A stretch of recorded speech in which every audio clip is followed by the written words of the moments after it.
This is another application, not much proofs or theory. We talk about a few things here. An integer p greater than 1 is called prime if and only if factors of p are 1 and p only. A positive integer that is greater than 1 and it's not, if you have a positive integer that's not greater than 1 and it's not prime, we call it composite. Now, fundamental theorem of arithmetic, this is extremely important, even though it's going to say something that you think is basic. Every integer greater than 1 can be written uniquely as a prime or the product of two or more prime numbers, where prime factors are written in order of non-decreasing size. This is an important theorem.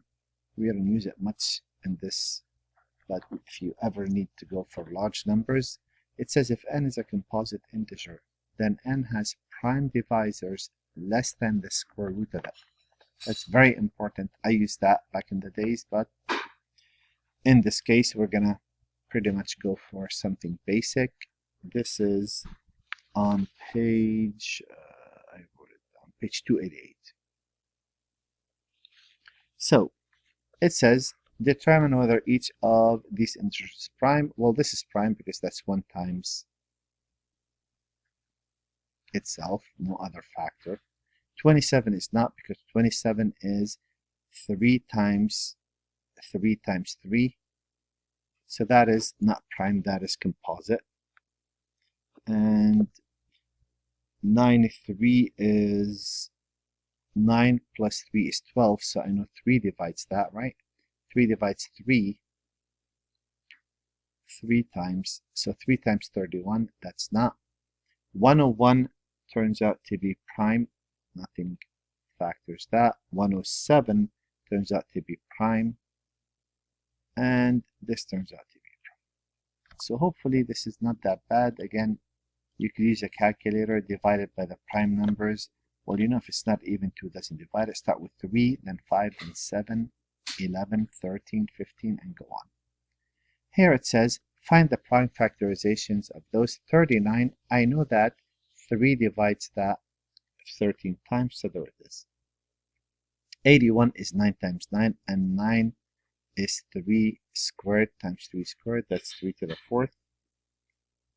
101 is really 101. That's prime. 143, again, you try the 3, the 5. When you get to the 11, it works. That turns out to be 11 times 13. Remember, the factors have to be less than the square root of that. So square root of 121 is 11, so it has to be something less than that. 289 is 17 squared. And 899, oddly enough, turns out to be 29 times 31. So you could write any number that's not prime as the product of prime numbers. You should write them in ascending order, from smallest to largest. Now, relative primes, A and B are relative primes if their greatest divisor is a 1, the greatest common divisor. Or if you find the GCD of any two numbers to be a 1, we say those are pairwise relatively prime for a specific number. In this case, which positive integers less than 12 are relatively prime of 12? What are the factors of 12? 1, 2, 3, 4, 6, and 12. So what are the relatively prime factors of, well, if you find the GCD between 1 and 12, that is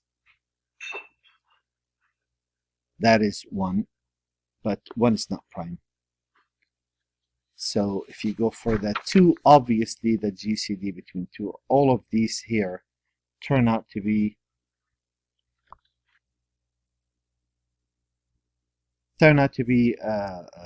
divisors of this. Well, what doesn't work? The GCD between 1 and 12 is 1.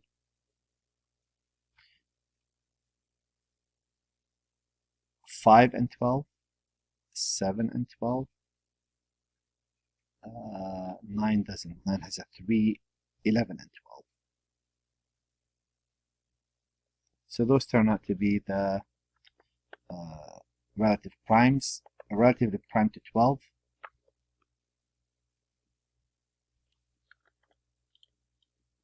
And how about if we given a list of numbers? Determine whether the integers in each set are pairwise relative prime. Well, let's see how this works.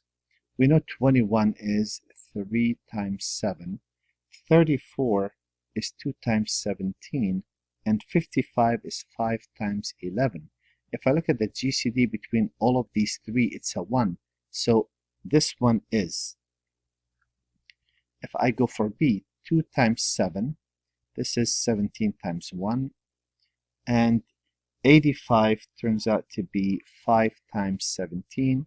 So here the GCD between those would turn out to be, especially well, those two right there turn out to be 17, so these are not. But here, any combination you take in any order, the GCD is 1. Here, 25 is 5 times 5, 41 is prime, 7 times 7, and 64 is 2 to the 6. If you take the GCD between those two, those two, those two, those two, those two, and those two, that's a 1, so that one checks.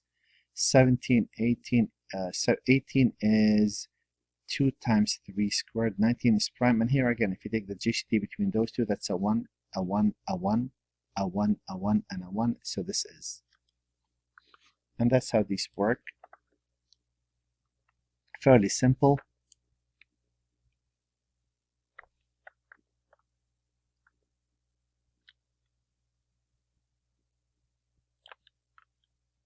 Kind of a fun section, I think. Not much going on here. I normally do this on the side, but this is going to be a very short video. So if I go for 24, what is the greatest common divisor of the pairs? Well, keep in mind this is the cutoff. So remember, you take the lowest, 2 squared, the 3's you take 3 cubed, and the 5's 5 squared, the greatest common factor pretty much. On the second, again, the cutoff is right there. They both have a 2. The least is 2, 3.